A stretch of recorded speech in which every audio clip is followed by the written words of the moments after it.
3 கிணறுகள். ஒருமுறை ஒரு மனிதன் தோட்டம் போட்டான். தோட்டத்திற்கு தண்ணீர் பாய்ச்ச ஒரு கிணறு இருந்தால் நல்லதென்று நினைத்தான். அதற்காக ஓர் இடத்தை தேர்ந்தெடுத்து அந்த இடத்தில் கிணறு வெட்டத் தொடங்கினான். மிக முயன்று 20 முழம் ஆழம் வரை வெட்டினான்.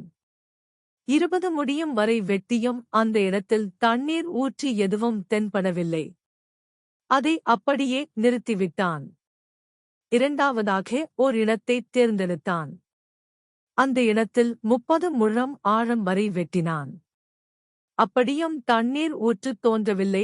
ஆயாசத்துடன் அந்த இடத்தில் வெட்டுவதையும் நிறுத்திவிட்டான். மூன்றாவதாக ஓர் இடத்தை தேர்ந்தெடுத்தான். மிகவும் பாடுபட்டு அந்த இடத்தில் 30 முழம் வரை வெட்டினான். அப்படியும் தண்ணீர் வரவில்லை. அவனுக்கு அலுத்துப் போய்விட்டது. கிணறு தோண்டும் எண்ணத்தையே விட்டுவிட்டான். ஒரு நாள் அனுபவசாலியான ஒரு பெரியவரிடம் தன் முயற்சியைப் பற்றி பேசிக் கொண்டிருந்தான். 3 முறை கிணறு வெட்டியும் தண்ணீர் கிடைக்கவில்லை என்றால் பூமியில் தண்ணீரே அற்றுப்போய் விட்டென்றும் அவன் சொல்லிக் கொண்டிருந்தான். பெரியவர் அவனை நோக்கினார். தம்பி, 3 இடத்திலும் நீ வெட்டிய மொத்த ஆழம் எவ்வளவு இருக்கும் என்று கேட்டார்.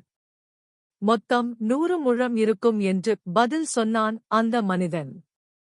இந்த 100 முழத்தையும் ஒரே இடத்தில் தோண்டியிருந்தால் எப்படியும் தண்ணீர் தோன்றியிருக்குமே என்றார் அந்த பெரிய மனிதர். அந்த மனிதன் அசட்டுவிழி விழித்தான். தம்பி, நீ மீண்டும் மீண்டும் முயற்சி செய்ததில் தவறில்லை. ஆனால் ஒரே இடத்தில் கருத்தைச் செலுத்தி நீ சலிப்பில்லாமல் தோண்டியிருந்தாயானால் 100 முழம் ஆழம் ஆவதற்கு முன்னாலேயே கூட நீர் கிடைத்திருக்கும். எப்போதும் விடா நம்பிக்கையுடன் ஒருமுகப்பட்ட முயற்சி இருந்தால் எடுத்த செயல் வெற்றி பெறும் என்றார் அந்த பெரியவர். கடவுளை அடைவதற்காக மதம் மாறுபவர்களின் செய்தியும் இப்படிப்பட்டதுதான். எத்தனை முறை மதம் மாறினாலும் தீவிர நம்பிக்கை இல்லாவிட்டால் அவர்கள் கடவுள் உண்மையை அறிய முடியாது. முதலில் இருக்கும் மதத்திலேயே இருந்து கொண்டு உறுதியான நம்பிக்கையுடன் தொழுது வந்தால் கடவுள் உண்மையை உறுதியாக அறிந்து கொள்ள முடியும்.